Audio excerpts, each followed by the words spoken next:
They said no man in his right mind would pay even a dime for her. But on a bitter winter morning in Dakota Territory, 1873, a weary cowboy named Caleb Morgan laid down his last $2 not to buy a horse or a rifle, but to save a woman no one wanted. Her name was Eleanor Price, a once proud school teacher from the East. Standing on the auction platform with eyes too tired to hope, Caleb didn't know her story, and she didn't know his. But maybe they both knew what it felt like to be left behind by the world. What would you have done if all you had left was $2 and a chance to save someone who might save you in return? Would you have walked away or taken the risk that could change your life forever?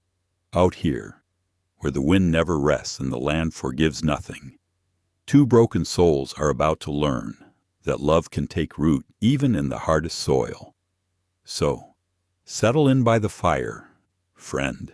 If this story touches your heart, remember to like, share, and subscribe, because what happens next might just be the hope we all need. The snow had not yet fallen that autumn, but the wind carried the kind of chill that warned it was on its way.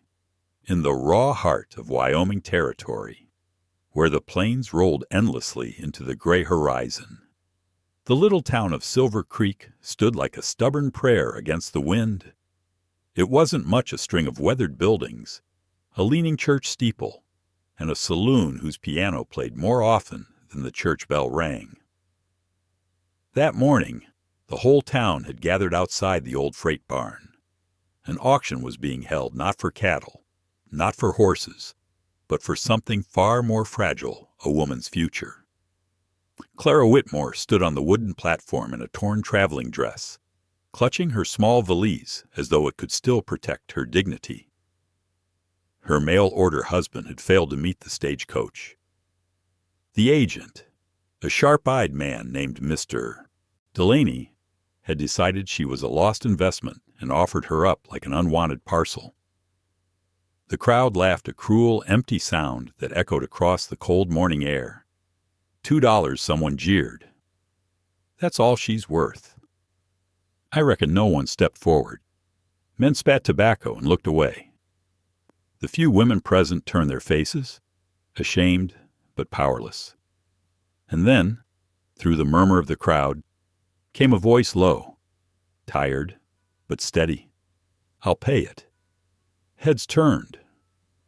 Standing near the hitching post was Nathaniel Callahan, a cowboy with dust on his coat and sadness behind his eyes.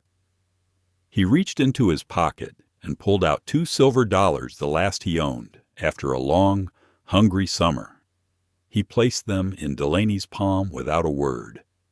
The crowd fell silent for a heartbeat, then erupted in laughter. You're a fool, Callahan, someone barked. You can't even feed yourself. But Nate didn't answer. He just looked up at the woman on the platform. Their eyes met hers, trembling with disbelief. His steady was something like mercy. He didn't know her story, and she didn't know his. But in that moment, both understood the same quiet truth. Sometimes salvation doesn't come wrapped in kindness. It comes in the shape of a stranger's rough hand, reaching out when everyone else turns away. When the crowd dispersed, Nate helped Clara down from the platform. You don't owe me anything, he said softly. I just didn't want to see them take you to the saloon. She hesitated, the weight of humiliation still burning her cheeks. Then why? He shrugged, adjusting the brim of his hat, because no one else did.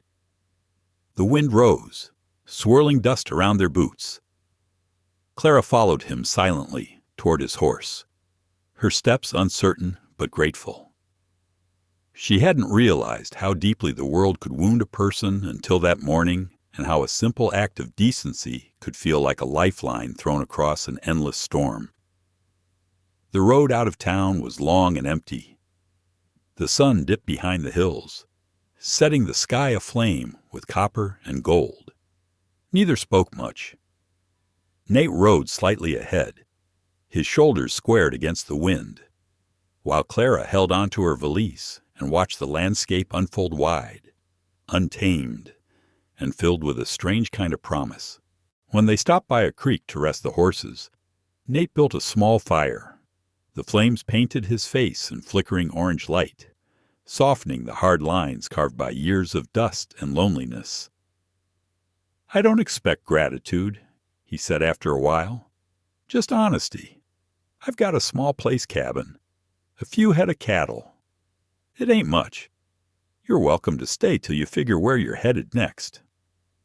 Clara looked into the fire. "I don't have anywhere else." He nodded slowly. "Then I suppose we'll manage. Miss Whitmore." "Clara," she corrected gently. He almost smiled. "Nate." And for the first time that day, the silence between them felt like peace. Later that night, as the stars stretched over the prairie like spilled silver dust, Clara lay awake in the wagon bed, staring at the dark outline of the mountains. She thought of Boston, the cobblestone streets, the gas lamps, the soft, cultured voices that had once surrounded her. All of it was gone, but in its place was this rough, endless land, and a man who'd given up his last $2 to save her name. Was it pity that moved him, or something deeper, the echo of his own solitude answering hers? The prairie wind whispered through the sagebrush, carrying with it the scent of juniper and snow.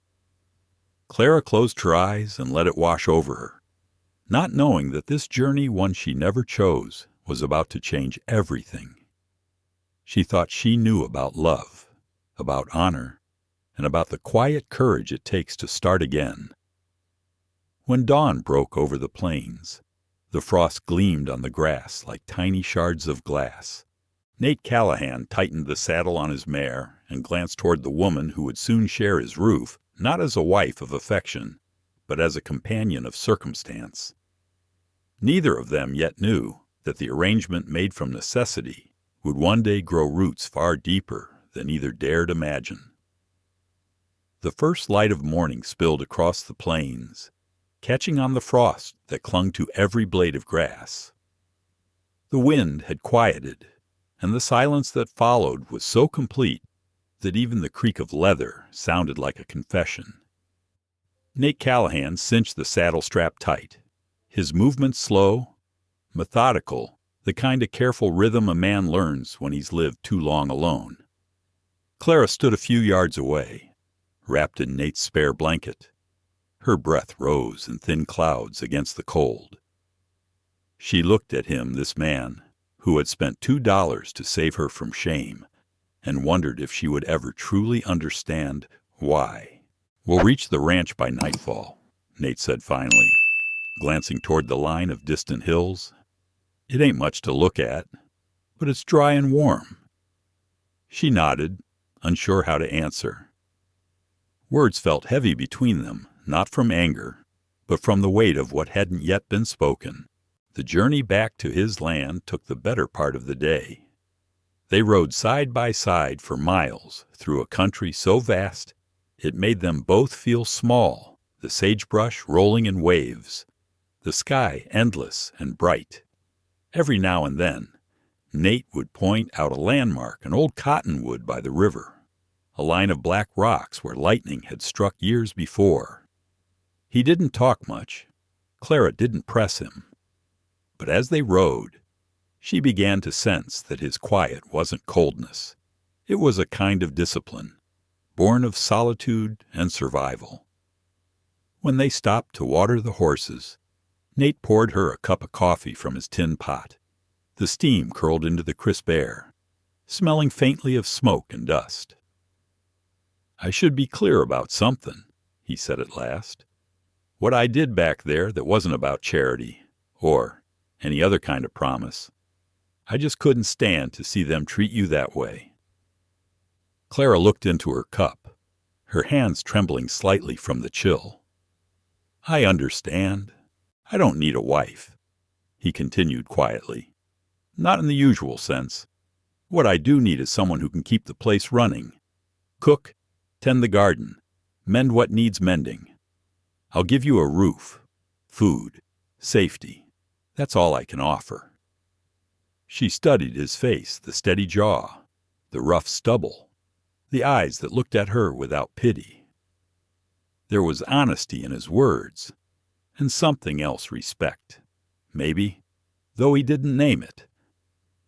"That's fair," she said finally. "I'm no stranger to hard work. I can do what needs doing." "Then we'll call it an arrangement," Nate said, nodding. "A partnership of sorts? A practical one," she added softly. For the first time, a faint smile touched the corner of his mouth. Exactly that. By the time they reached the Callahan Ranch, the sun was sinking behind the mountains, painting the horizon in soft shades of rose and amber. The place was small, a cabin of rough-hewn logs, a lean-to barn, a windmill that creaked in the evening breeze. It wasn't much, but it was sturdy, the kind of place built by a man who didn't expect comfort, only survival. Clara stepped down from the wagon, her boots sinking slightly into the frozen earth. She looked around the corrals, the half-empty hayloft, the neat stack of firewood beside the porch. There was a strange beauty to it all, stripped of polish but full of life. "You can take the bed inside," Nate said, lifting her valise from the wagon. "I'll sleep by the fire for now."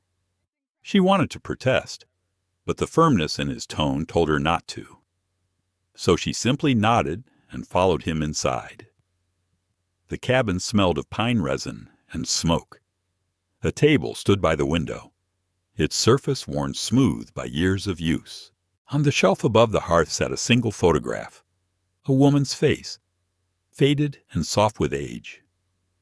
Clara hesitated, her gaze lingering on it. "Your wife?" she asked quietly.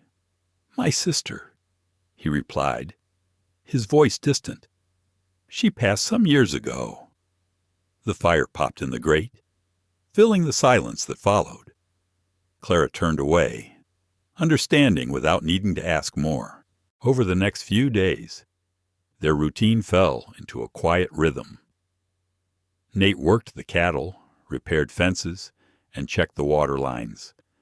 Clara cleaned, cooked, and made small improvements to the cabin, a wildflower in a tin cup, a patch sewn over a frayed curtain, the soft hum of a hymn while she worked.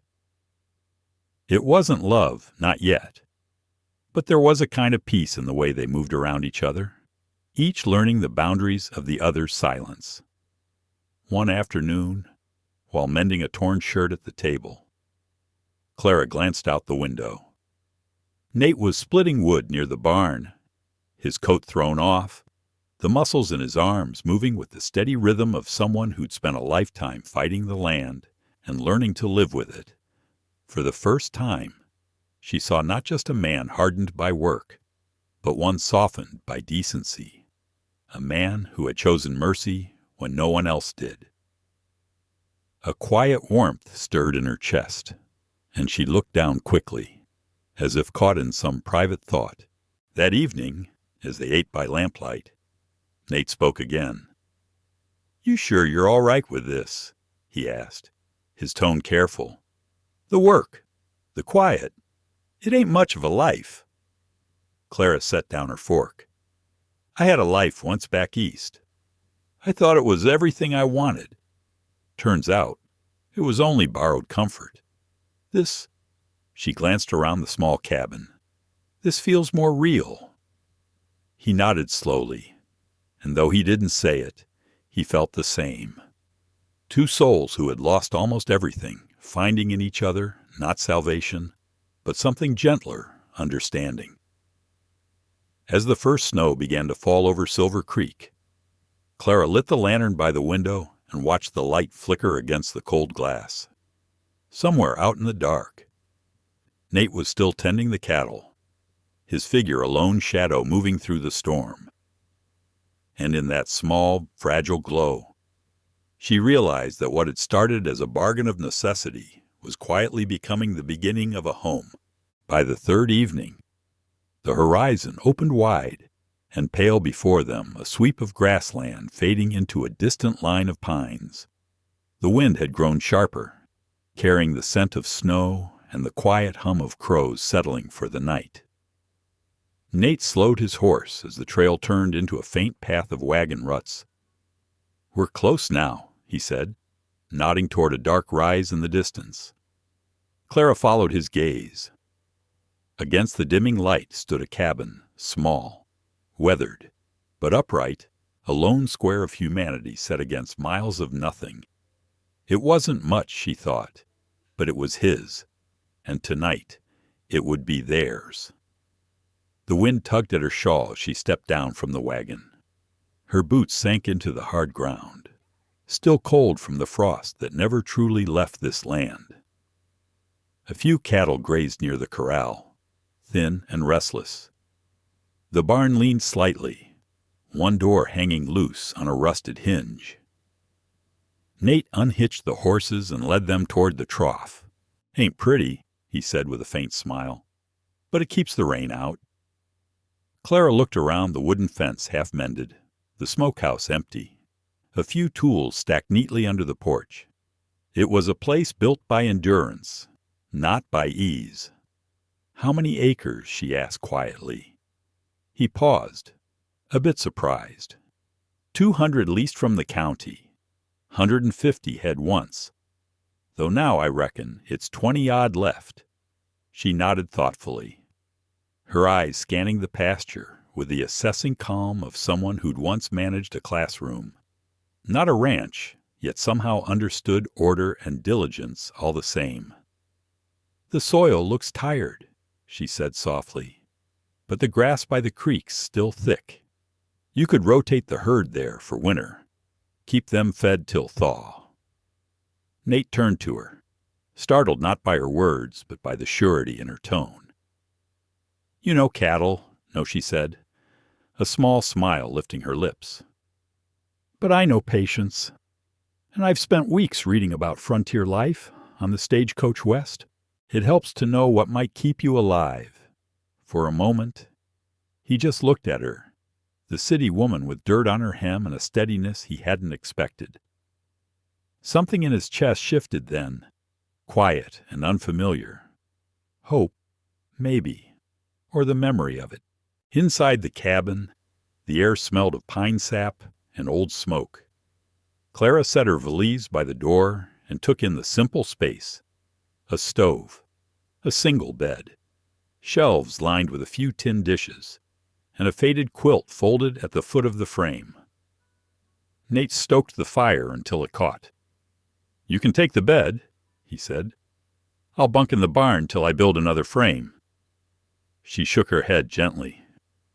"You've worked this land. You'll need your rest. I'll take the cot by the hearth." He hesitated, then nodded once a man too used to solitude to argue with kindness. The firelight glowed across the room, touching the rough boards with warmth. Clara unpinned her hair, letting it fall around her shoulders. Nate pretended not to notice, focusing on the kettle. "You can rest tomorrow," he said after a moment. "There's no rush to start." "I'd rather not rest," she replied. "Resting makes me think too much. I'd rather do something useful." The answer made him smile faintly. "Then you'll fit right in here." By the second morning, Clara was already sweeping the porch, her sleeves rolled up, hair tied back with a strip of linen. She found an old rag rug in the trunk, beat the dust out of it, and laid it by the door. Then she opened every window to let the crisp wind drive out the stale air of months alone. When Nate returned from the pasture, he stopped at the threshold, watching her move about the cabin, hanging her small mirror, setting flowers from the creek in a chipped mug, humming softly to herself. It struck him then how a space could change simply by the presence of someone who cared enough to notice its corners. "You've been busy," he said, removing his hat, "just trying to make it feel less like a barn," she teased, glancing up at him. He chuckled, a sound he hadn't heard from his own throat in months. "You're doing fine work. Miss Whitmore?" "Clara," she corrected gently, just as she had on the trail. "Clara," he repeated, and for a heartbeat the name hung warm in the air between them. That evening, after supper, they sat outside as the sun dropped behind the ridgeline. The cattle lowed in the distance, their shapes moving slow and sure across the land. "You ever get lonely out here?" she asked quietly. He thought for a long while before answering. "Lonely's part of the land. You learn to live with it like wind or hunger. But it's worse when you stop talking to anyone. That's when it starts to eat at you." Clara nodded, her gaze on the horizon. "Then maybe we'll talk sometimes," she said. He smiled slightly. "I'd like that." As the days passed, their small routines began to weave together. Clara mended fences with him, learning to tie wire and haul lumber. She asked questions, thoughtful ones about grazing cycles, soil conditions, and feed ratios. Nate found himself explaining more than he ever had, surprised by how easily her curiosity softened the rough edges of his days. In return, she told him stories about her students in Boston, about snow falling on cobblestones, about the sound of violin music drifting through narrow streets at dusk. And though they came from different worlds, there was something steady growing between them, a wordless trust that neither had known how to name. One morning, as Clara laid fresh bread on the table and sunlight spilled through the window, Nate paused at the door, watching her with quiet wonder. The cabin no longer looked like a shelter against the wind. It looked like a place someone might live, might belong, and though neither spoke of it, they both felt the same fragile truth taking root that sometimes the smallest beginnings hold the promise of everything that's to come. The mornings came earlier now. The sky would pale long before the sun appeared, and by the time it rose above the ridgeline, Clara was already at work, sleeves rolled, hair tied back with a ribbon she'd found in her valise. The first days at the ranch had passed in silence and survival, but by the end of that first week, something had shifted. The cabin, once cold and utilitarian, began to change. It was subtle at first, the faint scent of soap instead of dust, curtains washed and fluttering lightly in the breeze, a quilt draped across the back of the chair. Then came the flowers, small wild daisies she gathered near the creek, their stems placed carefully in an old tin mug. Nate noticed them one morning while pulling on his coat, and for a moment the sight stopped him mid-motion. "You don't see those much out here," he said. "Then maybe it's time we did," Clara replied, not looking up from the bread dough she was kneading. Something in her answer lingered with him the whole day, not just the words, but the quiet conviction behind them. By the fourth day, the sound of her voice had become a familiar rhythm in the cabin, the soft hum of a hymn while she swept the floor, the faint murmur of her reading aloud in the evenings. She wasn't trying to change the place. She was simply making it live. Nate watched her sometimes without meaning to, how her hands small, deliberate, could mend a torn sleeve, polish the stovepipe, or coax warmth from cold spaces. He'd lived in that cabin for years, but it had never felt inhabited until now. That night, as the fire crackled, Clara took down a tin of sewing supplies. The thread glinted in the lamplight as she mended one of his shirts, the one with a rip along the cuff. "You don't have to do that," he said. "I know," she replied simply, "but it feels good to fix something." He didn't answer, but those words stayed with him too. By the week's end, the cabin no longer looked like a man's lonely outpost. There were shelves neatly lined with dried herbs and flour sacks, a rag rug by the door, and a small cross of pine branches hanging over the hearth. Even the cattle seemed calmer, as if sensing the order that had taken root inside their owner's home. Nate began to find himself hurrying through his chores, just to get back to the smell of supper, to the flicker of lamplight, to the sound of her voice telling stories of a world far away. She spoke of Boston winters, of candlelight in the windows and church bells echoing across cobblestone streets. He told her, haltingly, of his father's ranch and the year the great blizzard took half their herd. They didn't talk about what they'd lost. Both had their ghosts, but their words built something new, small and steady, like stones laid one by one. One afternoon, while Nate was fixing a hinge on the barn door, Clara came to him with a suggestion. "I think we should plant a kitchen garden come spring," she said. "There's a patch of good soil by the creek, with cabbage, potatoes, maybe even carrots. You wouldn't have to buy from town so often." He straightened up, wiping sweat from his brow. "You sound like you've been planning." "I have." She smiled. "You said this place isn't much. I think it could be." For the first time in a long while, he felt something light flicker inside him, a sense that the future might hold more than just the next sunrise. "If you're set on it," he said, half teasing, "I'll help you dig the rows. I'll hold you to that. Mr. Callahan." The way she said it, formal but warm, made his chest ache with an emotion he couldn't name. That night, he found her outside after supper, sitting on the porch steps with a shawl wrapped around her shoulders. The sky was heavy with stars, the kind that seemed close enough to touch. "You make it look easy," he said quietly, settling beside her. "What's that belonging?" She turned to him, her eyes reflecting the starlight. "No one belongs anywhere at first," she said. "You just keep showing up until the place remembers your name." He looked at her, then really looked, and for a brief moment, the walls he'd built around himself began to crack. As the week ended, the rhythm of their days became something close to peace. Morning coffee shared in silence, the scrape of chairs against the wooden floor, the soft thud of boots by the door. Each sound wove itself into a pattern of quiet companionship.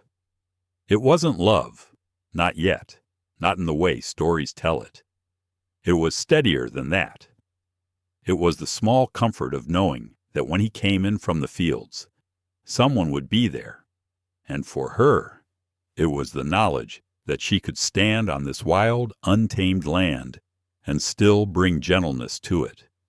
One morning, as frost glazed the windows and the first light touched the valley, Clara stepped outside to find Nate already saddling his horse. The day was cold, the sky wide and waiting. When he asked if she'd like to ride along, she hesitated only a moment before nodding. What began as a quiet offer of company would soon become the first lesson in understanding the land and each other.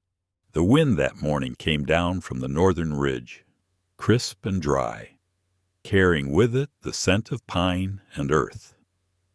Frost still clung to the grass when Nate stepped out of the barn, a coil of rope in one hand, saddle in the other.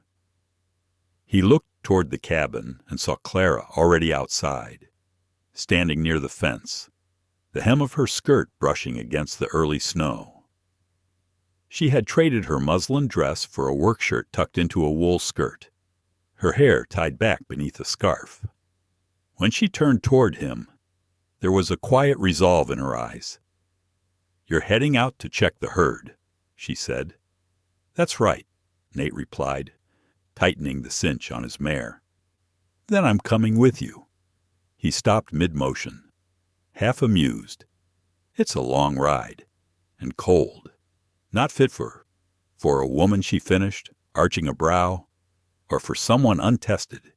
He hesitated, then chuckled under his breath. Both. Maybe.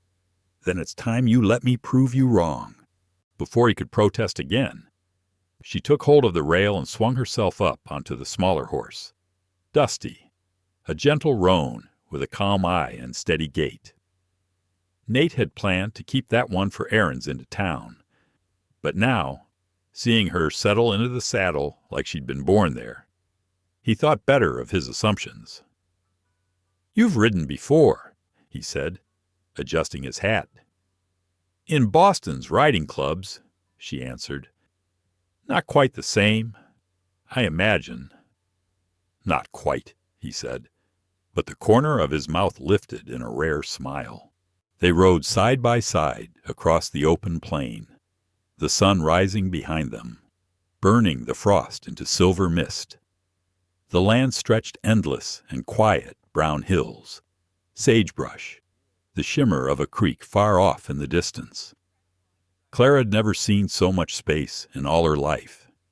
It felt like standing at the edge of the world. For a while, they didn't speak. Nate pointed out landmarks, now and then a stand of aspens that turned gold in fall, a ridge where the elk came down to water. Clara listened carefully, asking questions not out of politeness, but curiosity. "How do you know when a storm's coming?" "You watch the hawks," Nate said. "If they fly low, it means wind's building. And when the cattle graze close together like that, that means trouble wolves. Sometimes." She absorbed it all with quiet attention, her gaze scanning the hills, her gloved hand brushing the horse's neck. Nate found himself talking more than usual, surprised at how easily the silence between them turned into conversation. By midday, they reached the far pasture. The cattle moved slow and heavy through the dry grass, their breath rising in soft clouds. Nate dismounted and checked the fence line, testing the tension of each wire. Clara followed him, careful with her steps, noting how he observed the land like it was a living thing reading its moods, its quiet warnings.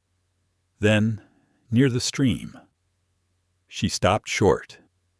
"That one," she said, pointing toward a brown heifer lying awkwardly apart from the herd. "Something's wrong." Nate turned, scanning the animal. "Could be she's calving early," he muttered. "No," Clara said quickly, her voice steady. "Look at her side. She's bloated too much clover. Maybe, if you don't relieve the gas soon, she'll suffocate." He stared at her for a moment, startled by her certainty. "How in blazes do you know that I read about it in a farming journal?" she said simply. "They keep them in the Boston libraries, though I don't suppose many cowboys go there." Nate barked a short laugh, shaking his head.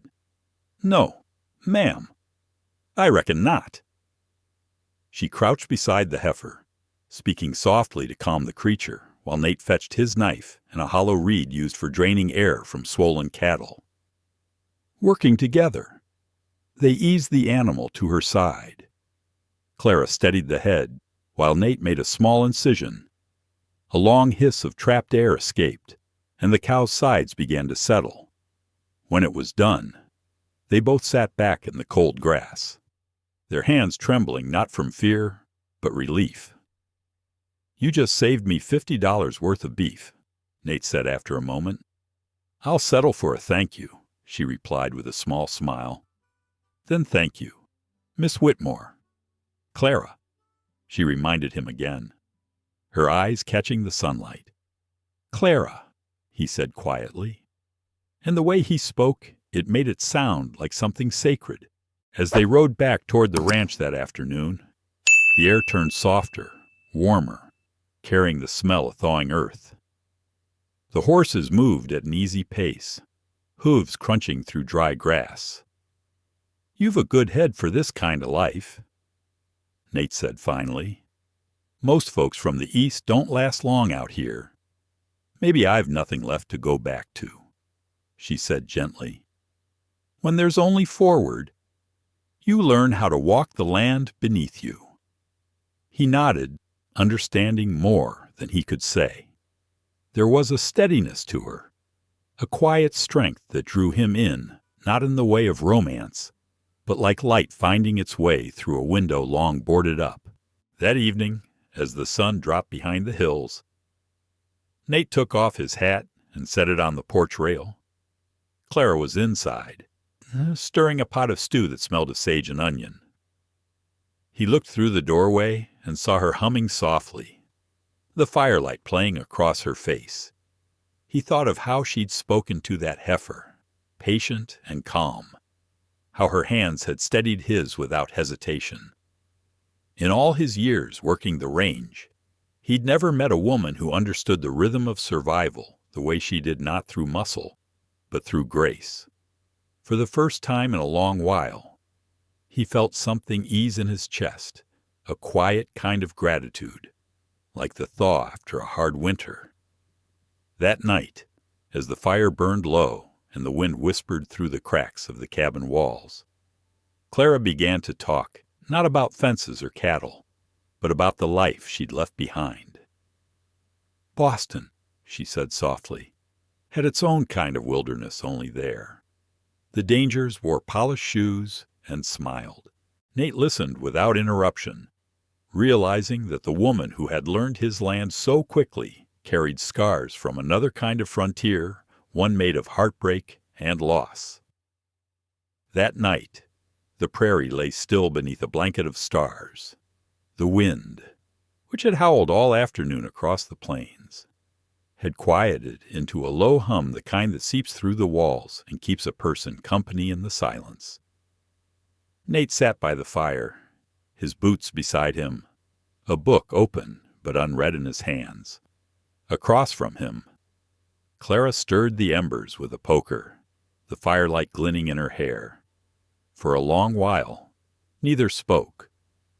The cabin was wrapped in that kind of silence that feels shared, not empty, the kind that builds a bridge between two people who have learned to live with solitude. Then, in a voice barely above the crackle of the fire, Clara said, "You asked me once what brought me here." Nate looked up, slowly setting the book aside. "I figured you'd tell me when you were ready." She gave a small nod, her gaze fixed on the flames. "I think I am now." She began quietly, as if testing the words after keeping them buried too long. "I was a teacher in Boston, taught literature and composition at Miss Haverly's School for Girls. It wasn't much, but it was steady, respectable work. I had my own room in a boarding house on Beacon Street, and on Sundays I'd walk to the common to feed the pigeons. Life was orderly, predictable." Her voice softened, almost wistful. "I was engaged then to a man named Andrew Wycliffe.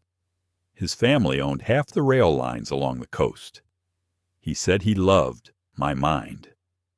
Said I was different from the debutantes his mother paraded before him." Nate didn't move, only listened, the firelight tracing the steady lines of his face. "One evening," she continued, "he took me to a dinner at his family's house. I'd never seen so much silver on one table. His mother smiled at me as though I were some curiosity she couldn't wait to set aside. And I tried my best to fit into their world. I truly did." Her hand tightened on the poker. "A week later, I learned Andrew had announced his engagement to another woman, a banker's daughter. They said I'd misunderstood, that there'd never been an arrangement. But he'd given me his mother's ring to prove his intentions. When I tried to speak up, he called me delusional, said I'd pursued him. His family made sure the gossip spread faster than the truth ever could." Nate's jaw clenched. He didn't interrupt, didn't offer comfort, just waited, letting her speak into the quiet. "I lost my position at the school. Parents didn't want their daughters learning from a woman with a scandalous reputation. The headmistress said she had no choice." Clara paused, her eyes bright but steady. "In Boston, once your name is dirt, there's no washing it clean. The whispers follow you everywhere, to the market, the church, even the post office. I thought if I stayed, I'd disappear piece by piece. So when I saw the advertisement for mail-order brides heading west, I wrote back." She gave a sad little smile. "It wasn't hope I was chasing, really. Just a chance to be someone else." The fire popped softly. Outside, a coyote cried in the distance, lonely and sharp. Nate's hand moved to the edge of the table, fingers brushing the wood as though steadying himself against the weight of what she'd said. "That's a hard thing," he said quietly. "Being lied about, having folks believe the worst without ever asking for the truth." Clara looked up at him. "You sound like you know something of that." He gave a faint, rueful smile. "I do. My father used to say that a man's name is like his shadow. It follows him whether he wants it to or not. I've had mine dragged through the dust more than once." For the first time that night, she saw a flicker of pain behind his calm. "What happened?" He hesitated, then shook his head slightly. "Another story for another night. Maybe, right now. Yours deserves the quiet." She didn't press further. Instead, she reached for the kettle on the stove, poured 2 cups of coffee, and handed one to him. Their hands brushed just a fleeting touch, but it carried the warmth of something deeper than gratitude. "Out here," Nate said after a while, his voice low, "no one cares who your folks were, or what your neighbors said. The land don't keep records. It only asks that you keep going." Clara stared into her cup, her throat tightening with an emotion she couldn't name. "Maybe that's what drew me here," she said softly. "The promise of forgetting, or the chance to start remembering," Nate countered gently. She looked at him, then really looked, and for the first time since Boston, she felt seen not as a mistake or a scandal, but as a person worth listening to. The fire burned low, the cabin filled with the soft crackle of settling logs. Clara folded her hands in her lap, her gaze distant. "Do you ever think," she asked after a long pause, "that maybe we come to these places not to escape who we were, but to find the parts of ourselves we left behind?" Nate leaned back in his chair, eyes thoughtful. "I think maybe that's true. The West ain't just a land. It's a chance for folks who've been broken to try their hand at living again." The silence that followed wasn't heavy. It was tender, like 2 souls recognizing each other across the slow ache of time. Later, when the fire burned to embers, Clara rose to set her cup by the sink. "Thank you," she said, her voice quiet but sure. "For what?"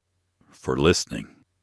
Nate nodded, watching her move about the cabin, her shadow flickering against the walls.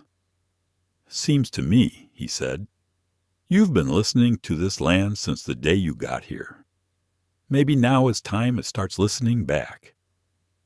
She smiled faintly at that, a smile small but real, and in it, he saw the first trace of peace returning to her. By the time the snow melted from the hills and the first buds of spring pushed through the thawing ground, Clara had found her rhythm in the West. And though neither spoke of love, there was something unspoken taking shape between them, a quiet understanding, built not from words or promises, but from the steady work of 2 hearts mending beside each other. By the time spring melted into summer, the hard frost had retreated from the hills, leaving the earth soft and fragrant with new life. The long months of quiet work had settled into a rhythm, not the uneasy kind that comes from necessity, but one built from understanding. After that winter of confession and forgiveness, the space between Nate and Clara no longer felt like silence. It felt like calm. The morning air smelled of wild sage and sun-warmed dust as Clara carried 2 pails of water from the well. Nate was already out by the corral, looping rope between his hands, shaping it into a perfect circle. His movements were slow and sure, the kind of ease that only came from years of repetition. You ever thrown a lasso before he asked when he caught her watching? She set the buckets down, a smile touching her lips. Not in Boston, no, but I'm a fast learner, that I don't doubt. He showed her how to hold the rope, how to feel its weight instead of fighting it. The first few tries, the loop tangled mid-air and dropped harmlessly to the dirt. Clara laughed, shaking her head, while Nate chuckled, a sound rare and genuine. "You'll get it," he said. "Takes patience more than strength. Then I might stand a chance after all." By midday, the sun was high, and she'd managed her first clean throw. It wasn't perfect, but when the loop tightened around the post, she turned toward Nate with a grin that lit her whole face. For a moment, watching her, he forgot about the debts, the drought, the broken fences, all the things that usually sat heavy in his mind. For a brief second, the world was just laughter and sunlight on dust. As summer deepened, their days filled with shared labor. Nate taught Clara how to ride Western not side saddle, but properly, astride like any working rancher. She learned fast, her posture straight, her hands light on the reins. On the gentle mare Dusty, she learned to move with the land, to read the subtle shifts in the horse's stride, to listen for the rustle of movement in the grass. When Nate watched her ride across the pasture, her skirts tucked and hair blowing free, he saw not a stranger from the east, but someone who belonged not because of where she came from, but because she'd earned her place with every dawn she rose before the sun. In the evenings, she returned the lessons. At the kitchen table, under the dim glow of the oil lamp, she taught him to keep records, to tally the herd, track feed costs, and calculate breeding schedules. Her handwriting was neat and disciplined, her patience endless.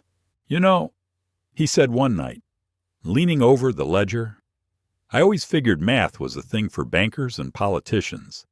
It's a thing for anyone who doesn't want to be cheated," she replied with a smile. Together, they planned the ranch's next season, how many calves to sell, how much grain to store, what fences to repair before winter. And though they didn't call it partnership, that's what it had become, two people carrying the same load, side by side. Sometimes, in the long quiet of afternoon, they sat on the porch with their coffee, watching the world shift colors. The land stretched wide and golden before them, and the Rocky Mountains in the distance caught the light like slow-moving fire. It was in those still hours, when words were few and the day drifted into evening, that something tender began to grow between them. Not the kind of passion found in novels, but a quiet, steady affection that crept up like the scent of rain after drought. Clara would hum a hymn under her breath, and Nate would listen, not daring to break the peace. The cicadas sang in the tall grass, and somewhere the cattle lowed softly. It was an ordinary kind of magic one only the lonely ever truly notice. One day, as they worked the north pasture, the wind picked up, carrying dust and the smell of rain. Nate pointed toward the sky. "Storm's building. We'd better head back." Clara shielded her eyes. "You always know before it happens." "Out here," he said, "you learn to listen. The land talks, just not in words." She smiled faintly. "Then maybe that's why I like it here. Words have failed me before." He looked at her for a moment, at the woman who'd once arrived at his ranch, a stranger with nowhere left to go, and who now stood beside him as though she'd always belonged there. "Not all words," he said quietly. "Just the wrong ones." As the summer rolled on, their work grew easier, their silences softer. Clara tended the vegetable garden she'd planted in spring, neat rows of cabbage, potatoes, and carrots that gave her pride each morning. Nate repaired the barn roof, with her steady hands holding each nail in place. Evenings brought the same gentle ritual supper at the table, then a few moments of rest by the porch. Sometimes he'd read aloud from her tattered copy of Walden, his voice deep and deliberate, while she mended shirts or simply watched the sunset fade behind the hills. One night, as he read a passage about solitude, Clara interrupted softly. "I used to think loneliness was a punishment. And now," he asked, "now I think it's a teacher.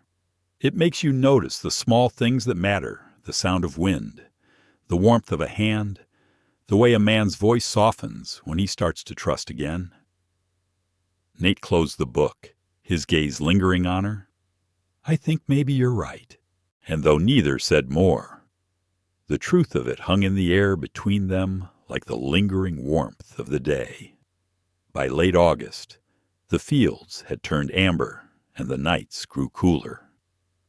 The town of Silver Creek was preparing for its annual harvest social gathering of neighbors, music, and simple joy before the long winter set in.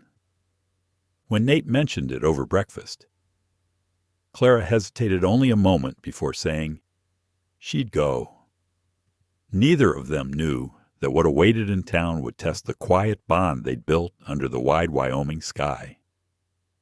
The first cool wind of fall swept across the valley, bringing with it the scent of wood smoke and ripened wheat.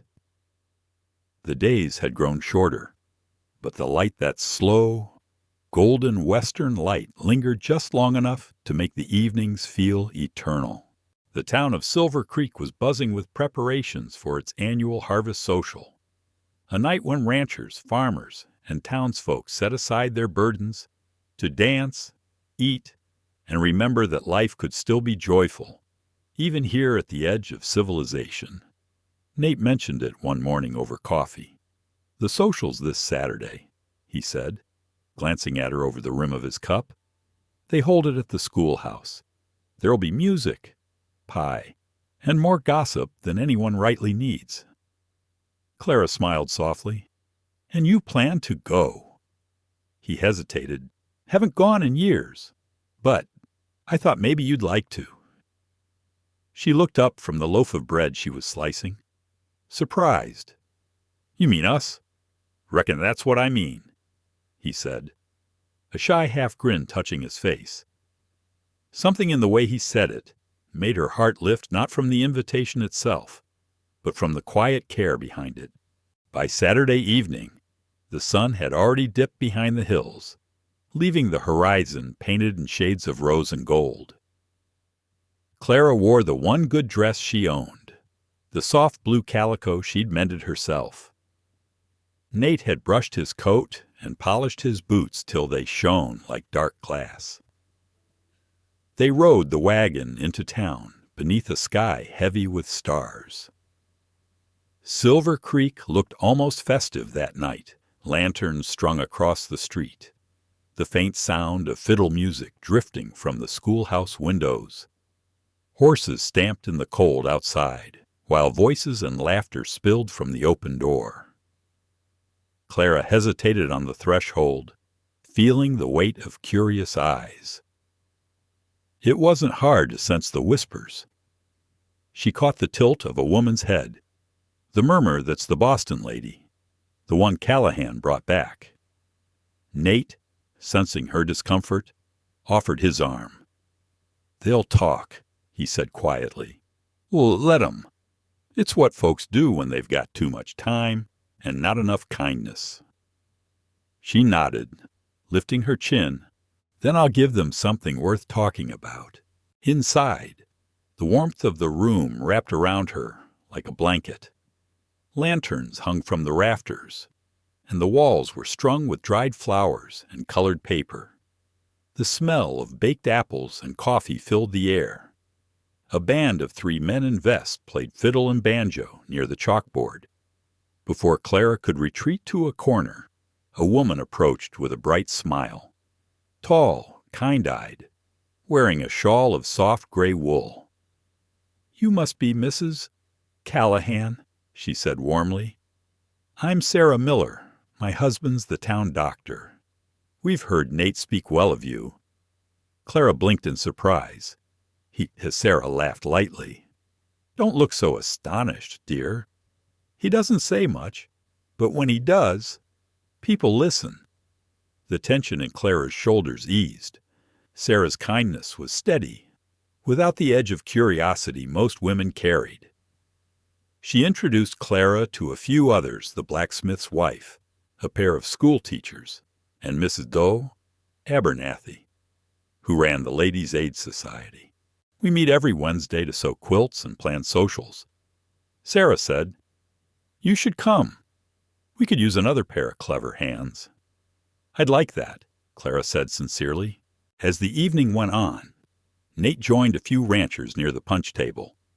Clara could see him laughing a sound rare but easy now, as though something in him had softened since winter.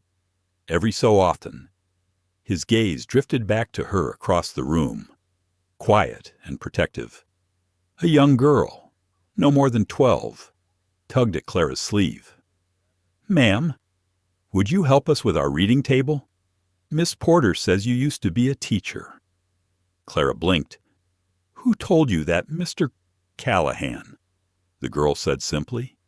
"He said you're the smartest lady in the territory."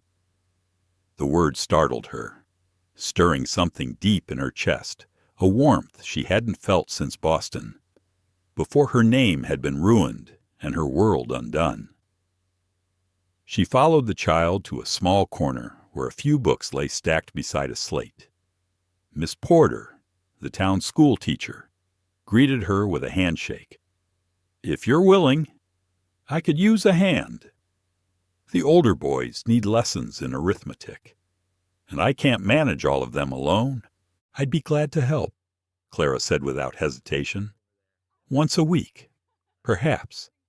And just like that, she found herself saying yes, not out of obligation, but because for the first time in years, the idea of belonging didn't feel impossible. Later in the evening, the music shifted to a slower rhythm. Couples filled the floor, skirts twirling, boots shuffling in time. Nate approached her, his hat in his hand. "May I?" he asked. Clara smiled, a hint of teasing in her eyes. "You dance, Mr. Callahan, poorly," he admitted, "but I'll try if you don't mind your toes being in danger." She laughed softly and took his hand. The world narrowed to the space between them, the steady thump of his heartbeat, the scent of dust and pine, the murmur of other voices fading into a blur. For the first time since she'd arrived in Silver Creek, Clara wasn't the outsider. She was simply there, seen, held, part of something whole. When the song ended, neither moved for a moment. The light caught the silver threads in Nate's hair, and his gaze lingered on hers. Something wordless passed between them, not declaration, not promise, just a quiet knowing. As they left the schoolhouse that night, the moon was full and the air cold enough to see their breath. The wagon creaked beneath them as they rode home. "You handled yourself well tonight," Nate said finally. "Didn't let the whispers rattle you?" "I stopped listening," she said softly. "Besides, I met people worth hearing instead." He nodded, a smile tugging at his mouth. "The town could use a few more like you, and you," she said, glancing sideways at him. "You laugh more now. Guess I've had reason to." The horses trotted on, their hooves echoing softly through the quiet valley. Above them, the stars burned bright, and the mountains loomed like watchful sentinels. For the first time since fate had brought them together, the future didn't feel like something to fear. It felt like something to build. In the weeks that followed, Clara kept her promise to the schoolhouse, and soon, her name once whispered with suspicion became spoken with respect. The Callahan Ranch began to feel less like an island and more like a part of Silver Creek itself, stitched into the heart of the community that had once kept its distance. When the first snow came to Silver Creek, it didn't arrive in a rush. It drifted down softly, like a secret being kept between the mountains and the land. The valley turned quiet, the colors of summer fading into pale golds and whites. In that stillness, something remarkable had begun to take root, not just in the soil, but in the hearts of two people who had once stood on the edges of belonging. It started in small ways. At the general store, Mrs. Abernathy greeted Clara by name, no longer with curiosity, but with genuine fondness. The blacksmith's wife sent over a loaf of bread and a note that read, "For the school teacher who can handle both children and cattle with grace." And when Nate rode into town, the ranchers tipped their hats, not just out of politeness, but respect. The whispers that once followed them had quieted.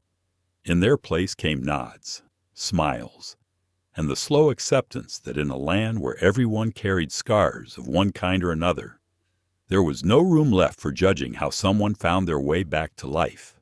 Each week, Clara rode into town to help at the schoolhouse. The children adored her not just for her patience, but because she made learning feel like a story. She'd bring bits of nature into her lessons, pine cones to count, wildflowers pressed between pages of an old Bible, the sound of wind described in a poem.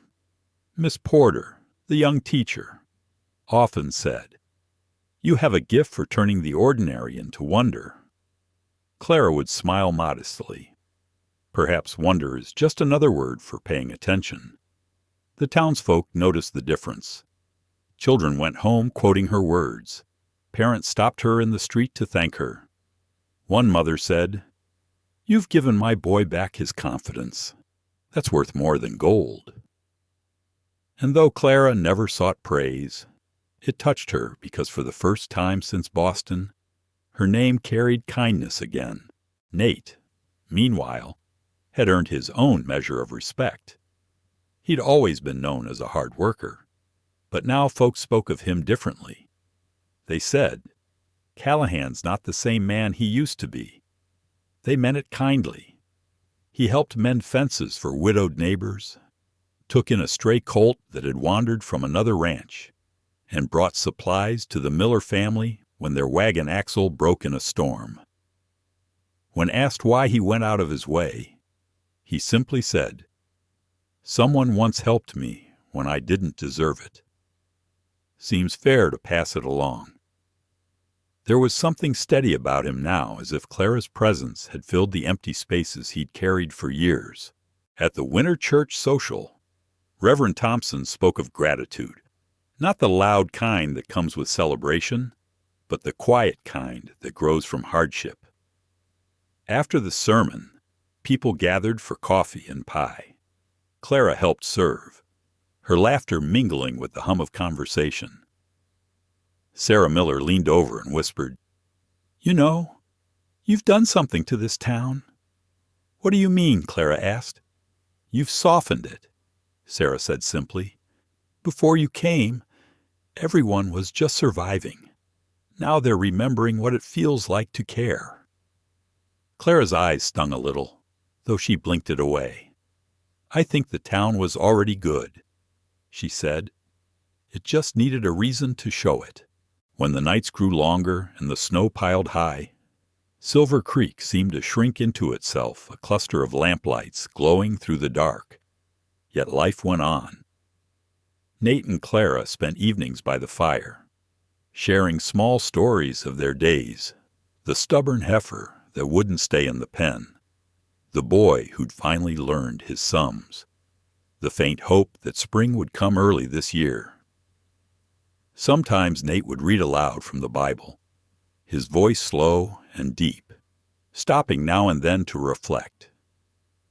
Other nights, Clara would hum softly, her melody threading through the quiet like a prayer. In those moments, they didn't speak of love, but it was there. In the gentle way he refilled her teacup, or how she draped a quilt over his shoulders when he fell asleep in his chair. One Saturday morning, they rode into town together to deliver supplies for the church.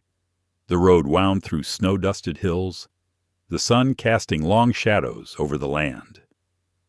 As they approached the main street, a group of children called out, "Miss Whitmore! Mr. Callahan," waving their mittens in the air. The sight made Nate chuckle.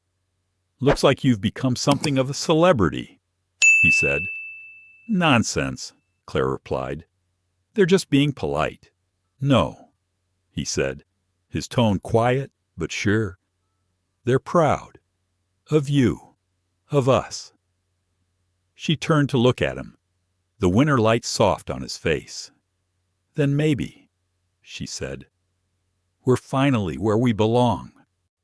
That evening, as the last light faded beyond the ridge, Clara stood outside the cabin, watching the valley glow under a pale moon.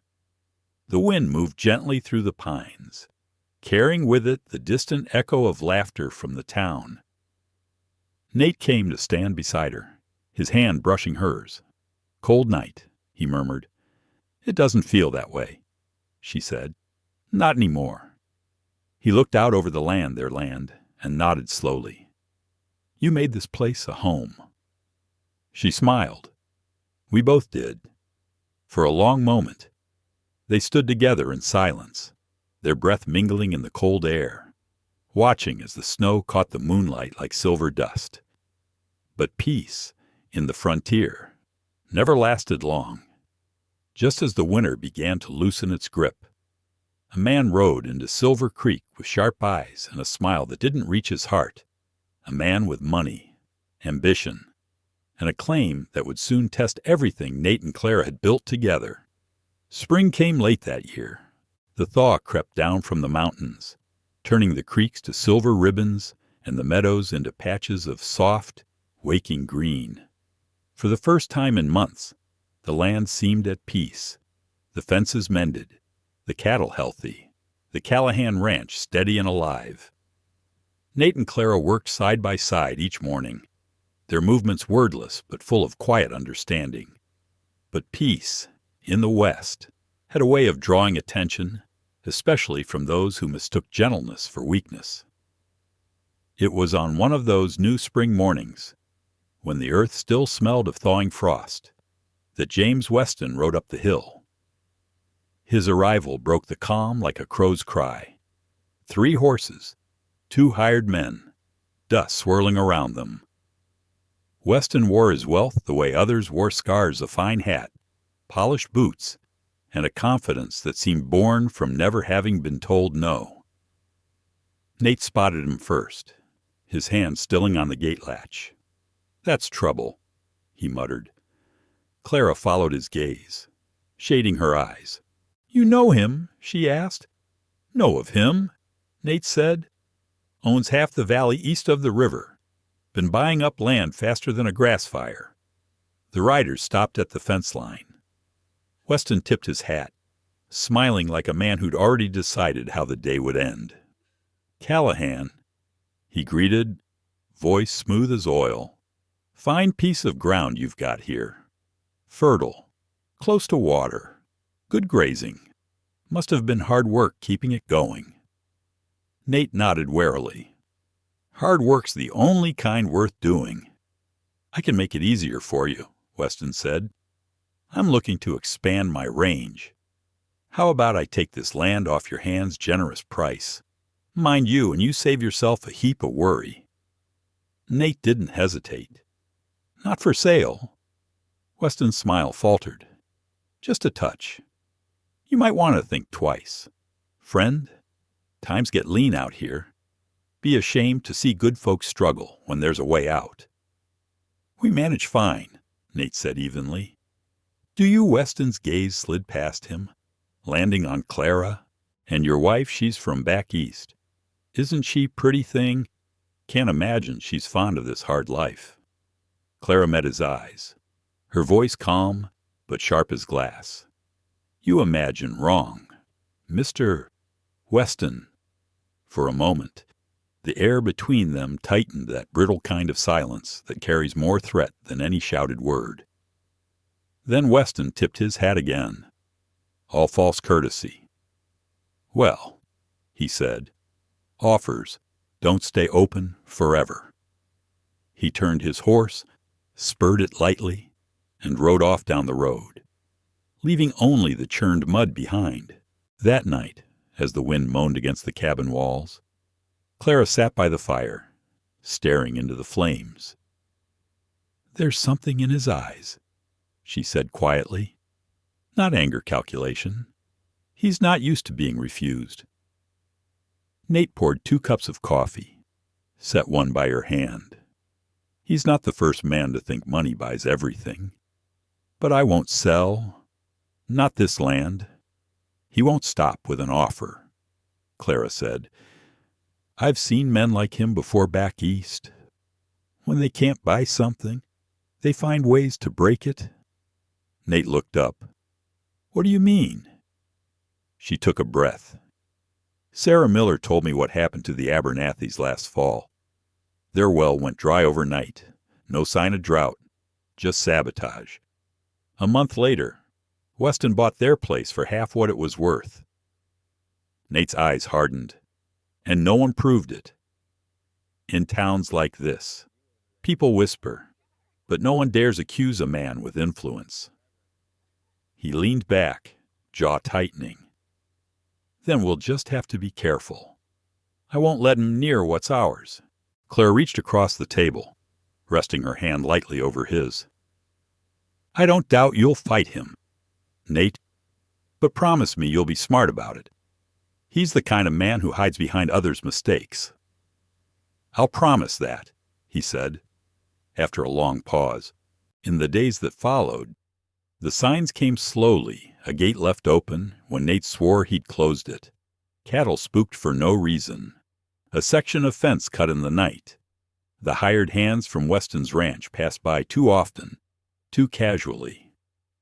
Clara began keeping a lantern burning late, the light visible from the road, a silent signal that this land was watched, that its owners were not afraid. And though fear crept in at the edges, what grew stronger between them was something else entirely. Resolve. Nate worked longer hours, but never without checking the horizon. Clara balanced accounts, prepared extra food for the hands, and kept the rifle near the door. They didn't speak of Weston again, but his name hung in the air like a coming storm. One evening, as Nate finished repairing the barn door, Clara joined him outside. The sky was turning to dusk, streaked in red and lavender.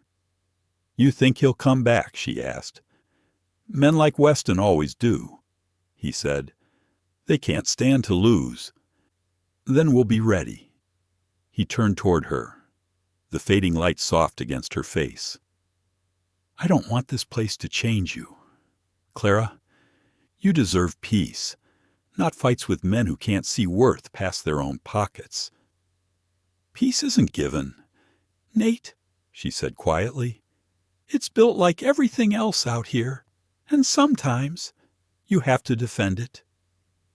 The wind shifted, carrying the faint cry of a hawk over the ridge. Nate nodded slowly, feeling the truth of her words settle deep.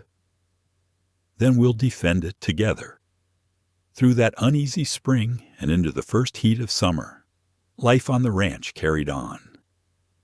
Weston kept his distance, but the threat of him hung like thunder in the distance, never striking, always waiting. And so, when the first frost came early that year, Nate and Clara met it with quiet readiness, determined that nothing, no man, no storm would find them unprepared again.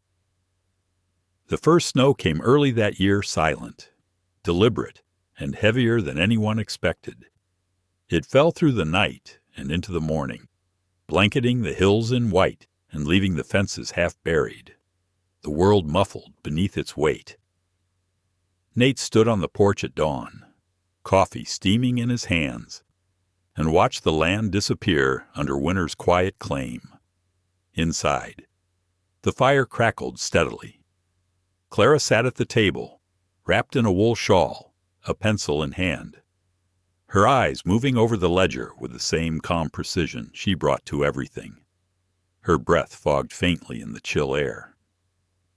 That's the third storm before December, Nate said, stepping back inside and stamping the snow from his boots. Could be a hard one. She didn't look up. Then we'll need to make sure we last through it. The tone in her voice wasn't fear. It was resolve, the same kind that had carried them through every trial since she arrived. Nate took off his gloves and watched as she flipped through the pages of numbers, her lips moving slightly as she calculated. "You've been keeping better records than I ever did," he said with a small smile. "It's not hard to improve on a system that used the back of old feed sacks," she teased gently. He laughed, and the sound filled the cabin, cutting through the cold like sunlight. The day went on as the snow deepened. Clara spread her papers across the table. Tallies of cattle, supply lists, receipts from the mercantile. She'd been studying the ranch's finances for weeks now, teaching herself as she went. Nate, at first, had tried to wave her off, saying the work was his to manage, but she'd insisted, and slowly he'd learned that her quiet intelligence wasn't meddling, it was saving them. That afternoon, she called him over, brushing a stray lock of hair from her face. "If we sell 10 steers before Christmas," she said, "and set aside half the profit, we can buy new breeding heifers come spring. It'll balance the herd and increase next year's yield." Nate studied the numbers. "You sure about that?" "Quite sure," she said, tapping the page with the end of her pencil. "And if we cut down on grain shipments from town, use what we've already stored, we'll save near $20 over winter." He whistled low. "You're something, Clara. Most folks wouldn't think that far ahead. Most folks haven't had to start over," she said softly. "When you've lost everything once, you learn how to make sure it doesn't happen again." He didn't answer, but the look he gave her said enough respect, gratitude, and something deeper that didn't need words. As the weeks passed, they fell into a rhythm. Nate tended the herd through the snowstorms, his breath turning to steam as he moved among the cattle. Clara worked by lamplight in the evenings, her fingers ink-stained, her posture straight despite the cold. Sometimes he'd glance up from repairing a harness and see her bent over her notes, lips pressed together in concentration. There was beauty in that sight, not the kind that struck like lightning, but the kind that settled deep, slow, and lasting. One evening, after a long day repairing the barn roof against the wind, Nate found her at the table again, sorting receipts into neat piles. The lamplight made her hair shine like burnished copper. He leaned against the doorframe, watching quietly for a while before speaking. "You've done more for this place than I ever could have asked for." She looked up, surprised. "I've only done what's needed." "No," he said. "You've done what I didn't know how to do." Clara smiled faintly. "Then I suppose we make a good team." He stepped closer, resting a rough hand on the back of her chair. "More than that," he said quietly. "You're my equal partner." "Clara." For a long moment, neither spoke. The wind sighed against the windows, the fire popped, and in that small cabin, a promise settled between them not of grand romance, but of shared purpose, built on trust. The following days were full of preparation. They reinforced the barn walls, dug trenches for runoff, and stacked extra wood beside the porch. Clara organized the pantry, labeling jars and rationing flour and beans with meticulous care. Nate salted the last of the beef, knowing every cut would matter come February. At night, they sat by the fire with their coffee, reviewing the plans once more. "You know," Nate said one evening, staring into the flames, "I used to think I'd end my days here alone. The land, the cattle, it was enough. Or I thought it was. Clara turned to him, and now he met her gaze, his voice low and steady. Now it's not just my ranch anymore. It's our life. She reached out and covered his hand with hers, her touch gentle but sure. Then we'll make it last, she said, outside. Snow fell again, quiet, endless, soft as forgiveness. Through that long winter, their partnership deepened in the simplest ways. They shared the morning chores and the long silences of the cold. When Nate returned from tending the herd, Clara would have stew waiting. When she worked too late into the night, he would drape his coat around her shoulders without a word. Each act, small as it was, built something that neither of them dared name, but both felt in the quiet warmth that filled the cabin, even on the coldest nights. By February, the snow began to soften, and the first hints of spring whispered through the wind. But as the land thawed, so too did the dangers hidden beneath it, for some storms aren't made of weather, but of envy and human spite. And soon, a shadow from James Weston's hand would come to test everything Nate and Clara had built together. Winter had a cruel way of testing what a man and woman were made of. By February, the valley had frozen deep, the wind cut sharp as glass, and even the river, once bright and restless, lay buried beneath ice. Yet, inside the small log cabin at Callahan Ranch, there was warmth, the quiet kind that comes not from fire alone, but from companionship built through countless shared dawns and long nights. Still, even the strongest hearth can't keep out every storm.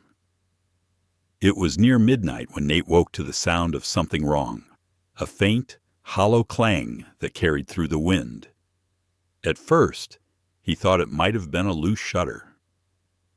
Then came another sound, a creak, metal on metal, the gate. He was on his feet in seconds, boots half-laced, coat pulled hastily around him. "Clara, stay inside," he said, voice low but urgent, but she was already reaching for her shawl. "If it's the cattle, you'll need another pair of hands." There was no time to argue. Together, they stepped out into the storm. The cold hit them like a wall, snow swirling so thick it blurred the world into a single, shifting white. Through the wind, Nate heard it, the frantic lowing of cattle. The corral gate was wide open, swinging against the fence post. Beyond it, dark shapes moved in chaos. Someone opened it. Nate shouted over the gale. "It wasn't the wind," Clara yelled back, eyes wide. "Look at the latch, it's been cut clean through." He didn't need to check twice. Weston. There wasn't a doubt in his mind. For the next 2 hours, they fought the storm together. The snow came fast, blinding, each gust colder than the last. Nate rode through the field, rounding up what he could, his hands burning from the rope. Clara trudged beside the fence line, lantern in hand, calling to the strays, her voice hoarse but steady. Once, Nate caught sight of her through the storm, small, determined, her skirts torn and her hair loose, a flicker of light in the white wilderness. Something inside him clenched at the sight. Admiration, fear, love, all tangled into one breathless ache. By the time the last steer was driven back into the corral, the snow had reached their knees. They stumbled toward the cabin, half frozen and soaked through, their bodies aching from exhaustion. Inside, the fire had nearly gone out. Nate threw on fresh wood, sparks leaping up, painting the room in gold. Clara stood by the hearth, trembling as she tried to unbutton her coat. Her fingers wouldn't work, so he stepped forward, gently brushing them aside to help. The air between them was thick with fatigue, yes, but also something unspoken that had been building all winter. When he looked at her, truly looked, he saw not the refined woman from Boston she once was, but someone stronger, someone reborn from this rough land. "You shouldn't have come out there," he said quietly, voice rough. She met his gaze, eyes glimmering in the firelight. "You think I'd let you face it alone?" He shook his head slowly. "You could have frozen to death. Then we'd have frozen together," she said simply. Her words stopped him cold, not because they were reckless, but because they were true.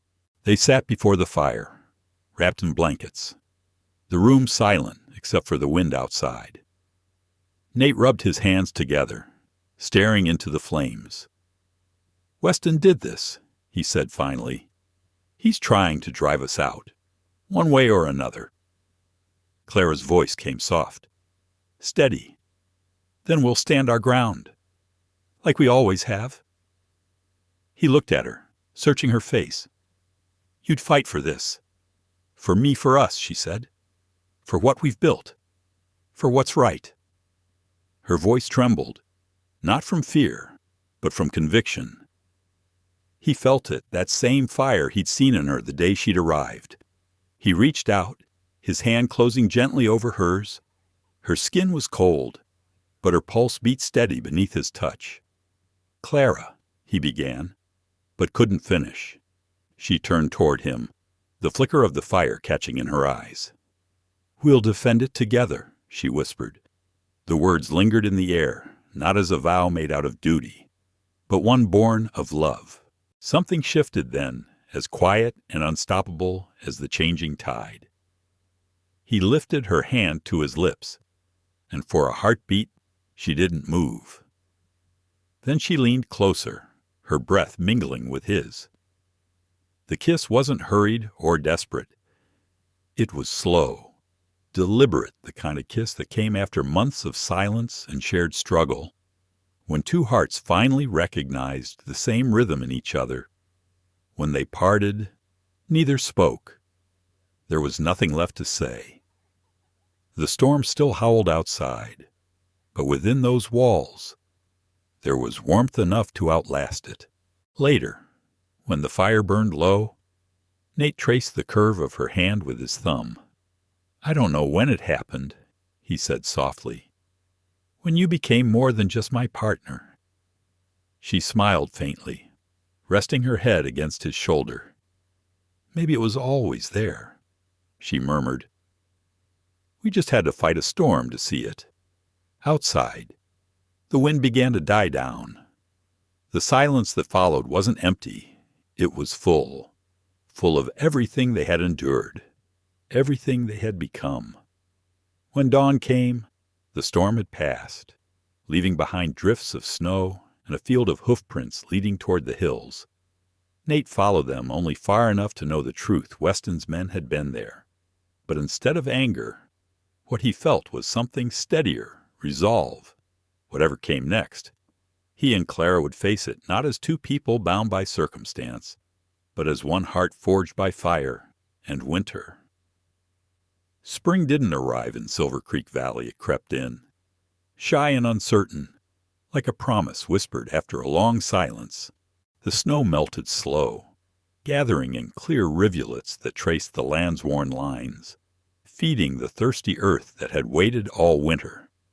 For the first time in months, Nate and Clara could hear the sound of running water again, the music of thaw, of renewal.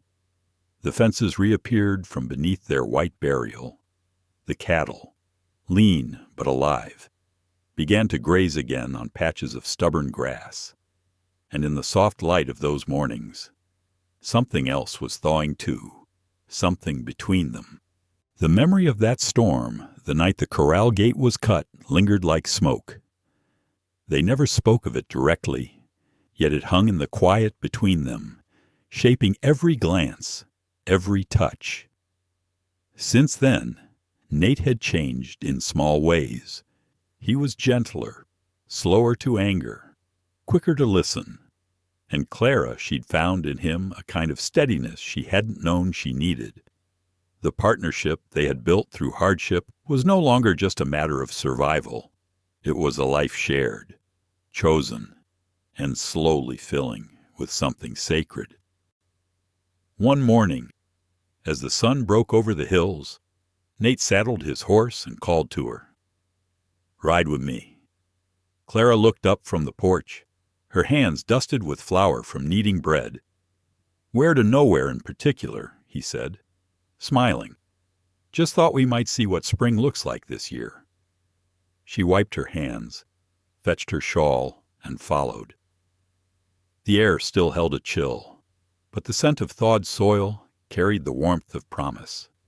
They rode side by side through the open field, the sound of hooves soft against the damp earth. For a long while, they didn't speak. There was no need to. The land, once silent, was alive again. Meadowlarks calling, the distant trickle of the creek finding its way home.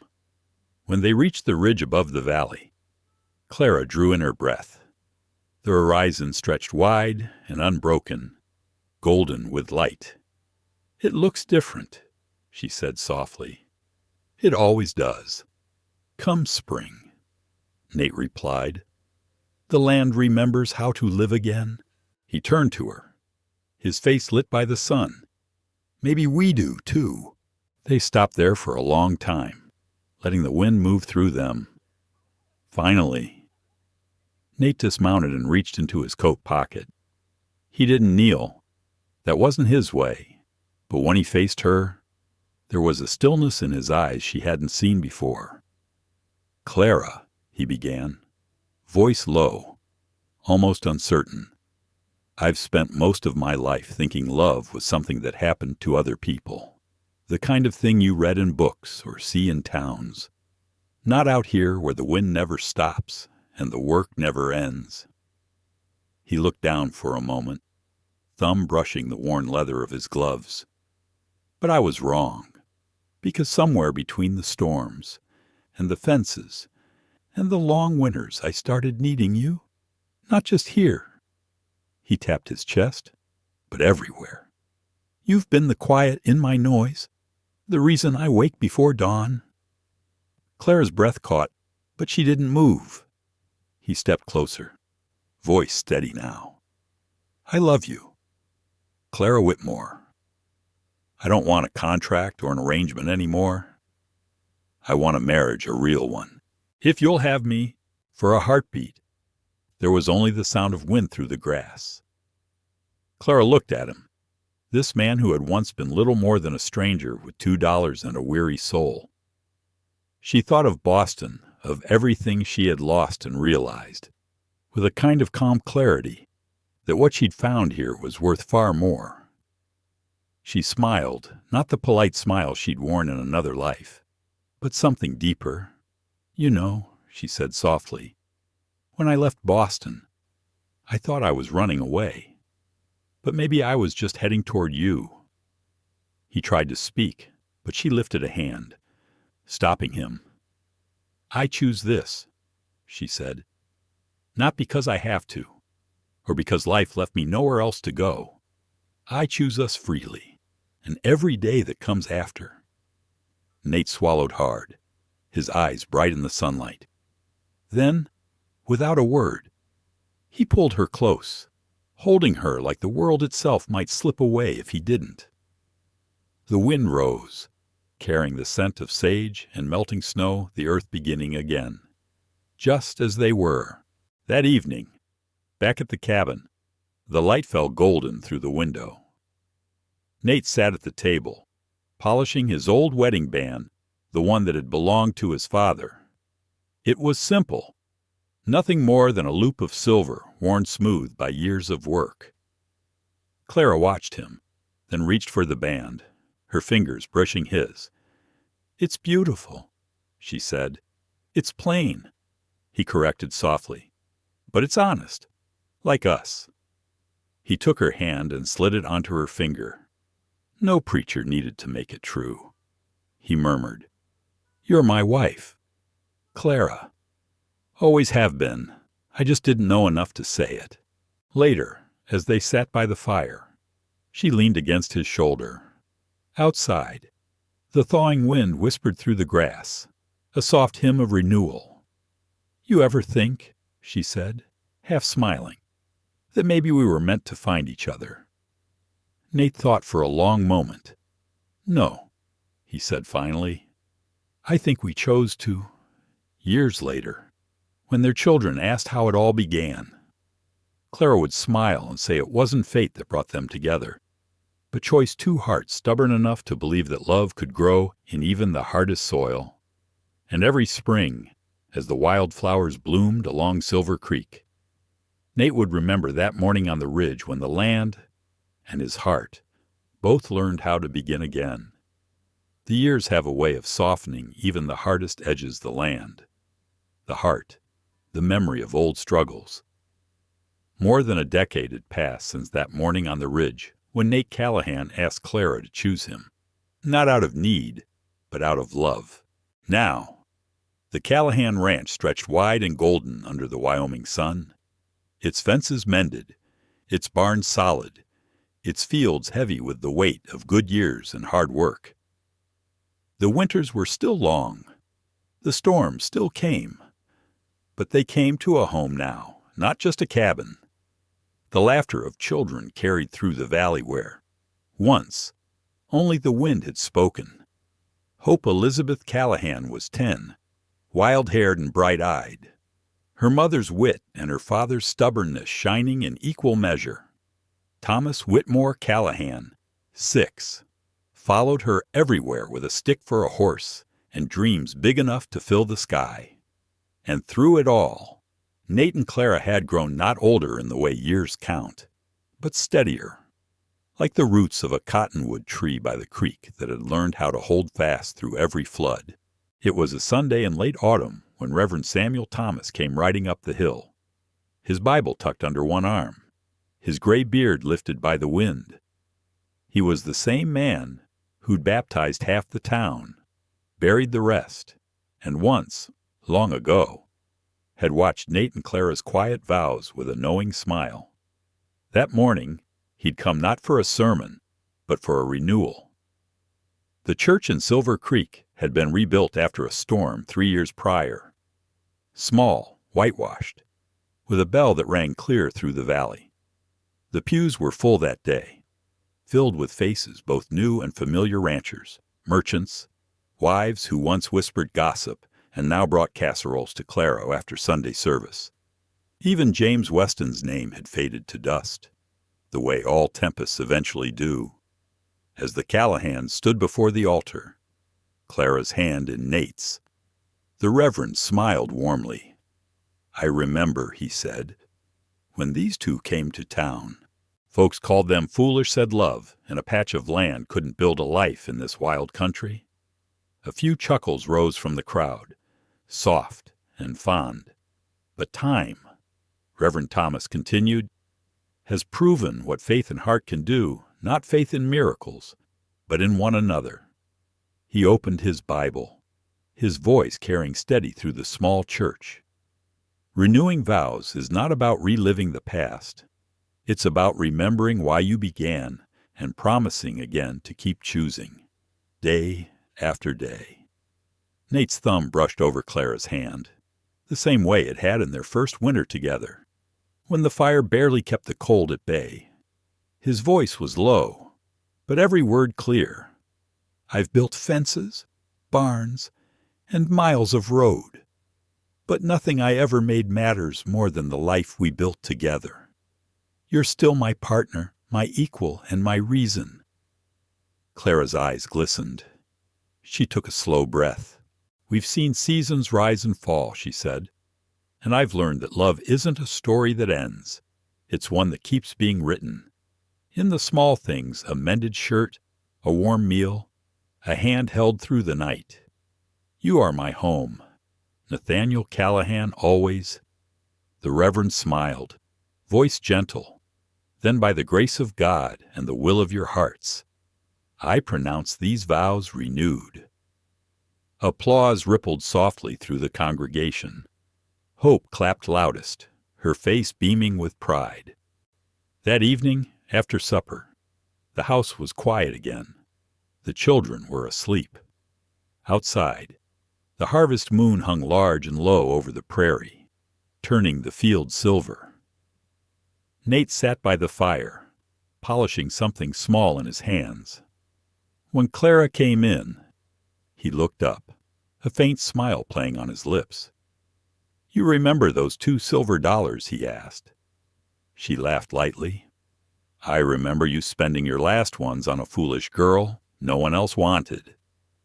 He grinned. "Best investment I ever made." He held out his hand, revealing a small pendant, 2 silver coins, smoothed from years of touch, set side by side and joined with a delicate chain. "For you," he said. "They've been in the strong box all this time. Thought it was about time they saw the light again." Clara took the necklace carefully, her fingers trembling just slightly. The coins gleamed faintly in the firelight, their edges worn but bright. "They're beautiful," she whispered. "They're old," he corrected softly. "Like us, but they still shine." She smiled through tears, fastening the chain around her neck. The silver rested just above her heart. "Nate," she said quietly, "you gave everything you had that day, not just those coins, but your faith. I don't think I ever thanked you enough for that." He shook his head, reaching for her hand. "You've thanked me every day since."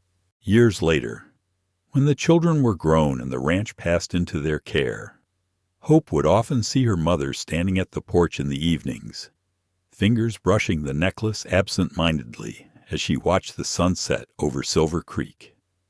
She'd once asked, "Mama, why do you still wear those old coins?" And Clara had smiled. "Because they remind me that love isn't about what we have. It's about what we're willing to give, even when we don't have much left." When Nathaniel Callahan passed in the spring of 1903, the valley turned quiet for a long while. Men came from miles away to help mend fences and bring food. At the funeral, Reverend Thomas, now bent with age, spoke softly. He built his life with $2 silver, a strong back, and an honest heart. And somehow, it was enough. Afterward, Clara placed the pendant in his hands before they laid him to rest. "The best investment of your life," she whispered, "and the truest of mine." The wind swept across the prairie, warm and steady, carrying the scent of sage and earth, the same wind that had once howled against their cabin walls, now softened into something almost tender. And long after the mourners had gone, the Callahan homestead stood quiet and strong beneath the open Wyoming sky, its windows lit by the same fire that had burned between them for all those years. From $2 silver and a promise, they built not just a ranch, but a legacy, one of faith, resilience, and love that outlasted the storms. And in the heart of every wildflower that still blooms along Silver Creek, a part of their story remains quiet, enduring, and forever true. Sometimes the hardest seasons of life don't take something from us. They give us the chance to rebuild, to become someone new. Nate and Clara's story reminds us that love isn't born from perfection or luck. It grows from kindness, patience, and the quiet courage to keep choosing one another through every storm. In a world that often measures worth in gold and comfort, their $2 silver became a symbol of something far greater: faith. Faith in the power of simple goodness. Faith that even the broken and forgotten can build something lasting. And perhaps that's the lesson we all need to remember, that what truly matters is not what we start with, but what we're willing to give our time, our forgiveness, our heart. The frontier they lived on may be long gone, but the frontier of the human spirit is still here every time we choose compassion over cynicism or hope over bitterness. If this story touched you, if it stirred a quiet memory or reminded you of someone you once loved, Please take a moment to like, share, and subscribe to our channel. Your support helps us keep telling stories that celebrate resilience, grace, and the quiet beauty of second chances. Thank you for listening, and may your own journey always lead you home, no matter how rough the road or how far the ride.